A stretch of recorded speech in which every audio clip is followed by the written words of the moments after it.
Alright, what is up guys, it's Storm back here with another video, and in this one, I am bringing you part 12 to the new dawn and Naruto slash Boruto story. But before we begin, if you like the content you're seeing, then why not subscribe, like, and comment? I mean, they're all free, so why not? If you want some dope channel merch, the link to that will be down in the description below, or you can go to the store tab. If you want to check out my other channels, the links will be down in the description below, or if you just want to see more of me, go follow me on Twitter and Instagram, which will also be linked down below. But without further ado, why don't we just dive right on in. For Sarada, the march back to the Hidden Leaf was long and torturous. The small length of wire with the worn bolt attached to it weighed heavily on her as it swayed on her neck. She just knew that Boruto had stayed behind so that the Crimson Tide didn't hurt them. Everything during their mission just seemed to go so wrong. She was one of the strongest ninjas her age, and she hadn't even been able to defeat an opponent that couldn't have been much older than herself. The loss was even more crushing considering Boruto's freedom hinged on their victory. They had even been assigned an Anbu by the Hokage, one who possessed the famed and extinct wood release, and yet they had still failed. But worst of all was that Sarada thought she saw something else in Boruto's eyes when he told them to leave. They had known each other since they were young children, as their parents were close friends. After years of friendship and being on the same team, she thought she knew him well. Well enough to know that Boruto didn't want to come home with them, even if he could. The Hokage thought that Boruto was throwing a childish tantrum. He wasn't. Boruto was seriously angry with his dad, angry enough to run away from the village, angry enough to take up the headband of another village, even if it was one of their allies, angry enough to leave his sister behind.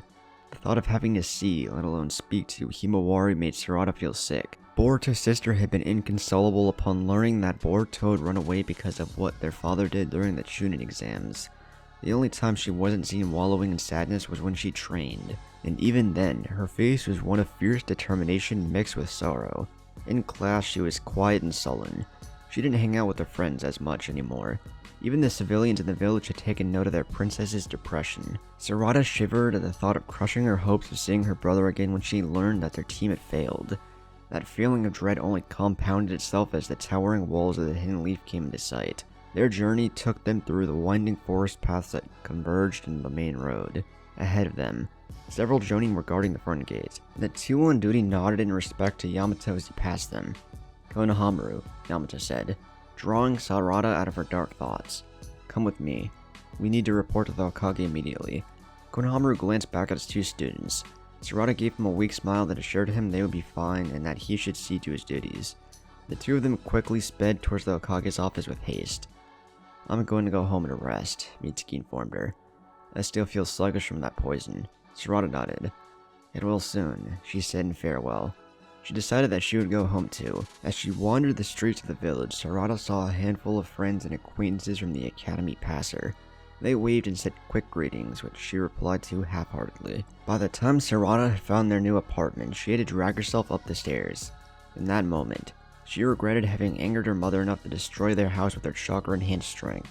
Sarada fell against the door, pushing it open in the same motion. She blinked her bleary eyes as her mother seemed to materialize and pull her into a hug. "You're back," Sakura yelled, squeezing her daughter tightly. Sarada felt her back pop. "Mom," she hissed. "Too tight." Sakura released her daughter immediately. "Oh, I'm so sorry. Are you okay?" "Here, let me look at you," Sakura said, her hands glowing green. Sarada shooed away her mother's advances. "I'm fine, Mom," she sighed. She actually felt a little better, in a way. Sarada wasn't entirely convinced her mother hadn't used some sort of healing on her when the life had been squeezed from her body. The fatigue she felt was dulled greatly. "Good," Sakura said with a smile. "How'd your mission go?" Sarada's face fell. That bad, huh?" Sakura whispered. Sarada nodded. "Come on, let me tell you a story," Sakura said, pulling her daughter along after her. Sarada plopped down on their couch and her mother placed a cup of tea in front of her. "I know Sasuke and I haven't been very forthcoming about his past, but that was to protect you. We didn't think you'd understand. Not until you were older, at least," Sakura began. Sarada listened intently, her tea forgotten. "When we were young, Sasuke left the village. Not quite in the same manner as Boruto, but I imagine it feels the same," she said, her gaze resting on her daughter. "It hurts to know that someone you care for may never be in your life again." Sarada nodded wordlessly. Sasuke left the village for different reasons than Boruto. He wanted revenge, and the power to achieve that vengeance. He left in pursuit of that power, and it took years before Naruto and I managed to bring him back. Boruto left because he's scared, and he's trying to teach Naruto a lesson. He'll come back, eventually. With or without you bringing him back, Sakura said sagely, nodding her head to herself. Sakura cleared her throat. What I'm trying to say is, don't beat yourself up over this. You didn't fail. You just haven't succeeded yet. You'll always have another chance, she said. The corners of Sarada's lips turned upwards. Her mother was right. She did have another chance. All she had to do was get stronger, and she knew right where to find Boruto and his cohorts. Thanks, Mom, she said. Sarada stood and stretched, feeling much lighter than she did before. I think I'm going to take a walk. I'll be home tonight. Sakura smiled and waved as her daughter dashed out of the house. She watched as Sarada ran north towards the forested training grounds. A very nervous Yamato and Konohamaru stood stiffly before their Hokage. Naruto had his head resting in his hand, staring at his desk. He had been that way for several minutes, and neither man had the courage to disturb him. A cup of ramen sat discarded. It had been steaming when the two had delivered their report. Now, it sat cold. Suddenly, Naruto sat upright and quickly began to rummage through the pile of scrolls that were discarded. Finding the one he was looking for, he unrolled it and quickly began to skim its contents. Konohamaru could see the Uzumaki clan symbol emblazoned on the back of the parchment. Konohamaru flinched as Naruto violently slammed the scroll on his desk. I knew it, he hissed. He pushed the scroll towards the both of them. On it was a list of names, men and women. The senses, perhaps, Konohamaru thought. At the very end was a single name. Mitsuki Uzumaki. When I met with the Uzukage a few months ago, I asked if she had seen Boruto. She said she hadn't, but that they did find a few more Uzumaki clansmen. I didn't think anything of it at the time, but it was possible that Boruto stopped there under an assumed name, Naruto explained. Yamato and Konohamaru nodded. It's what I would do, Yamato said. They would never question him once he revealed his surname. The seals protecting their island make them complacent. Konohamaru remained wisely silent. The knowledge of the Uzumaki clan and the rebuilding of the Hidden Eddy was an S-class secret, punishable by death. In his opinion, the less he knew, the better. So, he stops the Hidden Eddy. Why take on their headband? Naruto pondered out loud. Yamato cleared his throat. If he planned to travel beyond the Land of Fire's borders, he would have known that. Eventually, he would have to defend himself. Wearing her headband makes him easily identifiable in the wander posters. Wearing the Hidden Eddies, on the other hand, will let him use ninjutsu without drawing the suspicion an unmarked ninja would, Konohamaru managed to squeak out. Yamato nodded. Right, he said.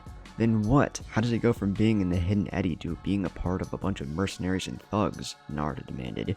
Yamato and Konohamaru shared a look of concern and unease. He said he joined them willingly, though it is certainly possible he was coerced into service, Yamato explained. It could be either. I didn't have long to analyze him, but elements of both were present in his speech patterns. Konohamaru was starting to understand more and more why the Anbu were so widely feared. Their training in every discipline of the ninja arts made them invaluable. Naruto sighed heavily. What do I do? He whispered. Konohamaru shifted on his feet uneasily. He hated seeing his surrogate brother like this. Well, he did say he wouldn't come home unless you came and got him. Maybe, Konohamaru trailed off. Naruto took one look at the mountains of paperwork building up on both sides of his desk and shook his head. I can't leave now. Not right now. The village needs me. The Chunin exams just ended and the Alliance is having another Kage summit soon. I just can't, he said. Might I suggest that you leave him to his own devices, Yamato suggested. I do not think the mercenaries will harm Boruto. On the contrary, I think they mean to make him stronger. I do not know for what purpose, but I did not discern any ill intent from my banter with their leader during our battle. What about Sasuke? Konohamaru asked. Naruto sighed. Sasuke left for a mission while you were gone. As much as I hate to admit it, his mission is more important than Boruto, he said, before descending into a contemplative silence. Konohamaru wondered what exactly could be more important than your missing son. Whatever the reason was, he hoped Naruto really believed it. You said he told you he was only joining for 3 years? Naruto asked. Yamato and Konohamaru nodded stiffly. Konohamaru could see Naruto's jaw working up and down as he tried to formulate the words of his decision. Fine, Naruto whispered, his voice hoarse. Boruto can stay with them, but I want an Anbu team stationed in the Land of Water. Their sole mission is to make sure nothing happens to him. Yamato nodded, his face serious. I'll reassign Sai and have him assemble his team, he assured the Hokage. Dismissed, Naruto uttered, his hand automatically reaching for another scroll to read and either sign or reject. Yamato and Konohamaru shared a brief look and a nod before quickly leaving their Hokage to his duties. As they walked down the hallway of the Hokage offices, they sighed. Why can't they just see that they both care for each other, Konohamaru groaned. Everything had just gotten so out of hand during the Chunin exams. Naruto took his duties as the Hokage too seriously, and Boruto wasn't understanding of his father's position, and too blinded by anger to see that he loved him and his sister. Yamato smirked. They're both more alike than they want to admit, he said. When Naruto was younger, he was thick-headed too. Boruto's the same way. Konohamaru scoffed. What do you mean, when he was younger? He's still dull as a brick, he said. Both men laughed. Sarada weaved through the trees as she sprinted through the forest towards the third training ground. It had sort of become tradition. Their parents had trained there, and Konohamaru taught them there as well. It was a nice place, Sarada thought. A small, slow river wound through the countryside, with forest in every direction for miles except for a small clearing on either side of the river. Further into the forest were several old-growth trees, good for climbing and chakra control exercises. The clearings were well worn. The grass grew short from decades of boots treading on it. 3 stumps sat in the center, the bark worn down by countless punches and kicks. Sarada smiled as she leapt over a large pit in the forest floor. She recognized it as the aftermath of a powerful chakra-enhanced strike. The earth had shattered under their strength of her mother's attack and caved in upon itself. No one had bothered to patch it up. The entire series of training grounds bore the scars from decades upon decades of training by Hidden Leaf Ninja. Sarada began her training as she always did. Practice with shuriken and kunai, using tricks her dad taught her. Using one shuriken to deflect another and to strike in a tree she couldn't see. When she emptied her pouches, she moved on to ninjutsu. She breathed fire, sending waves of flames cascading over the flowing river. She sent blasts of fire into the air in rapid succession, decreasing the time between breaths as she went. When her lips were blistered from the heat, she began practicing her second element, lightning. She went through the motion of creating a chidori, coating her hands in chakra, and allowing it to transform from energy to raw lightning. Her fists crackled as she increased the intensity. Sarada's chest was heaving after forming and reforming the technique 3 times. Even then, she didn't allow herself a break. Next was taijutsu. Like those that came before her, she stood before the 3 stumps and began to batter them with punches and kicks. She went through the motions of her style, a combination of the classical Uchiha hand-to-hand combat and the brute strength she had learned from her mother. Bark was stripped from the tree, revealing a layer of white flesh underneath. Sarada fell into a daze. Her body moved on instinct as she let her mind wander. She planned and plotted, thinking of her task at hand. She was certain the girl she had fought was the second in command. The 2 men Konohamaru had fought were weaker than the masked girl had been. Of that, Sarada was fairly certain. That meant her task was doubly difficult. She had to be strong enough to beat the Hunter Ninja, and then face the leader, the man who possessed the Raikage's lightning armor, or a variation of it, according to Mitsuki. One step at a time, Sarada reminded herself. The Hunter Ninja first, then the leader. She needed to find counters to her opponent's strengths. She was a master of throwing needles, a medic whose mystic palm was so honed that it could be used to cut flesh, and could use chakra-enhanced strength similar to her own. That wasn't even touching the other ninja disciplines. She displayed some proficiency in the manipulation of lightning chakra, strong enough to block even her chidori. Sarada needed to be faster. She needed to be able to avoid those throwing needles. They were poisoned, and it would be impossible to know which poison she used to immunize herself. The best defense was not to be hit. She increased the speed of her punches and kicks. The wood cracked under her strength. Sarada didn't notice her knuckles begin to bruise. The counter to the mystic palm was to avoid it, or become as proficient in it as her opponent. Maybe she could ask her mom to teach her, or volunteer at the hospital. Sarada's speed doubled. She could work on her chidori. There was still room for improvement. More chakra, higher density, higher voltage. Sarada's eyes bled red as her Sharingan manifested. Lightning coated her right hand in an instant. A high-pitched chirping echoed across the clearing as Sarada darted forward and thrust her arm through the stump. Her arm caught in the wood. The chidori raged inside the stump, burning it away from the inside out. Sarada placed her free hand on the stump and pushed with all her might, trying to free her hand.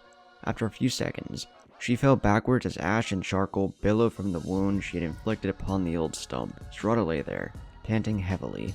The clearing was bathed in the warm orange light of the setting sun. Once her breathing evened out and her heart ceased its racing, Sarada pushed herself to her feet.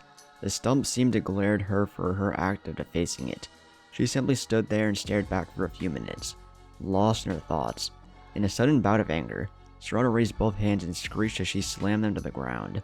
Her chakra-enhanced strength caused the earth to shatter and explode, uprooting the 3 stumps and burying them under the rubble. Leaping away to safety, Sarada focused on calming herself. A twig snapped in the forest behind her, and Sarada rounded on it. Himawari stepped out from behind a tree. "Sorry," she apologized. "I didn't think anyone would be here this late." One person Sarada didn't want to meet. She noticed that Himawari was dressed in clothing fit for training. "I was just letting off some steam," Sarada explained, looking at the partially destroyed clearing. Her explanation felt hollow. Himawari nodded. "I was going to do some gentle fist training, but since you destroyed the dummies, I was wondering if you wanted to train together," she asked. Sarada felt her cheeks grow warm. "Sure," she quickly agreed. She quickly made her way to the center of the clearing, away from the ruined stumps. "Did you find my brother?" Himawari suddenly blurted. The hope in her voice made Sarada's chest tighten. We did, but we couldn't bring him back," Sarada answered nervously. "What happened? Dad won't tell me anything," Himawari asked. There was a slight pout to her voice that Sarada couldn't resist. With reluctance, Shuri told everything that happened on their mission to the Land of Water. Strangely, Himawari didn't seem saddened by their failure. "You're not angry at us for failing?" Sarada asked with disbelief. Himawari shook her head.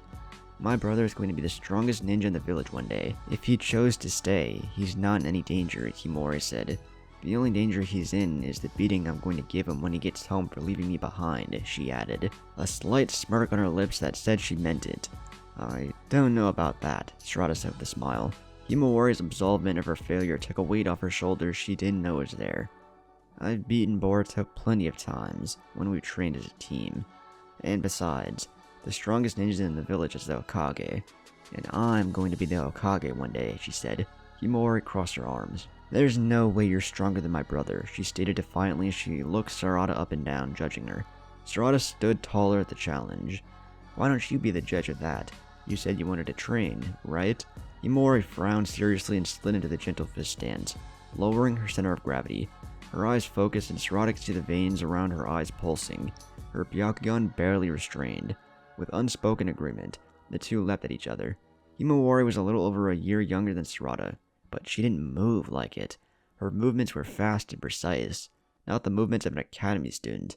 Boruto was just like that too, Sarada thought. Years of grooming with the Hyuga clan and their taijutsu style had that effect on people. Sarada expertly ducked and weaved as she felt the wind rush past her face from Himawari's open palm and gentle fist strikes.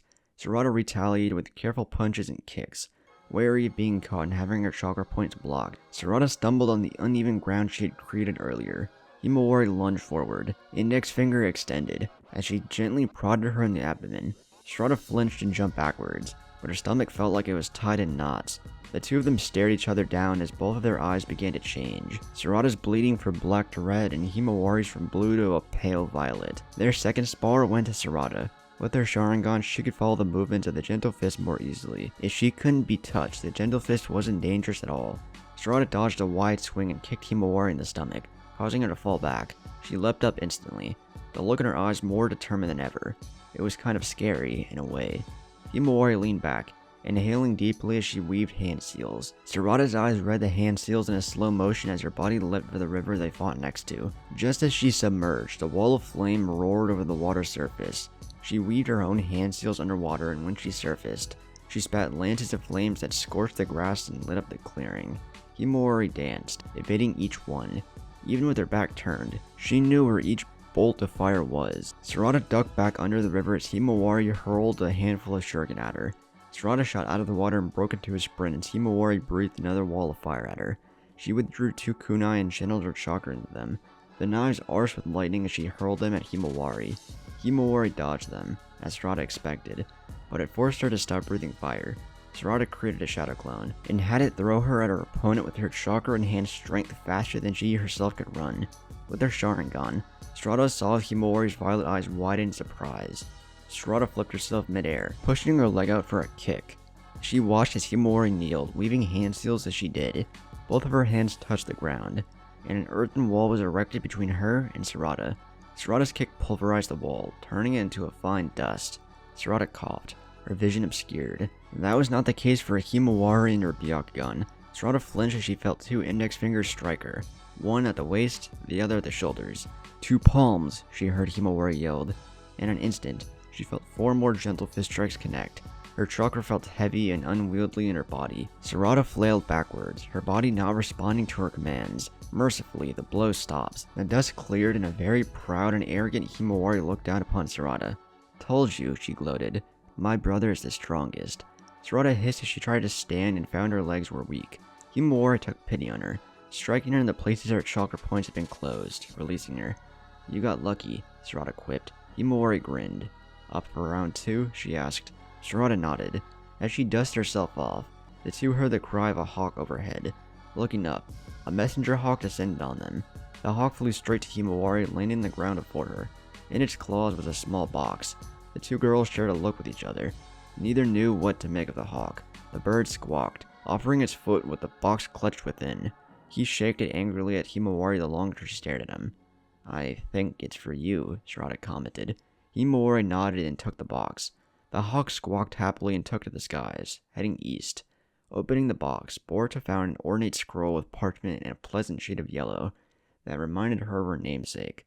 Unfurling the scroll, Himawari flinched as it emitted a puff of white smoke. Sarada, with her Sharingan still activated, lurched forward and caught the object and spat out. A cake. Himawari caught a scrap of paper as it floated down. Sarada peered over her shoulder as she muttered aloud. "Since your last one was ruined." "B," Himawari said. Himawari turned to see the cake Sarada held with both hands, a beaming smile on her face. Sarada couldn't help but smile too. Even in another country, Boruto was still the doting older brother.